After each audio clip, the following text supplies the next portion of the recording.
દાતાને પૂછે ટીપણું, ભગતા નટાણું જોઈ, શુરા મુરત ના જુએ, એને તો મુવે જ મંગળ હોય. મારી પાછળ આપ એક જગ્યા જોઈ રહ્યા છો.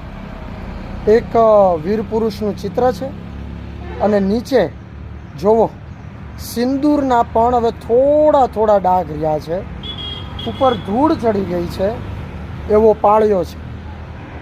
આપને જણાવું, સૌરાષ્ટ્રની રસધાર ઝવેરચંદ મેઘાણી, જટો હલકારો, યસ, આ એ જ જટા બાપુનો પાળ્યો છે.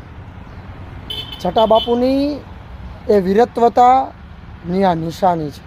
આ પાળ્યો એક રાજપૂતાણી હાલી જાતી હતી, એના ઉપર ખરાબ માણસોએ મીટ માંડી અને જટા હલકારાએ એની રક્ષા કરી અને એ જટો હલકારો લડતો લડતો લડતો લડતો આ રામધરી પાસે બજુડના પાટીએ શહીદ થયો.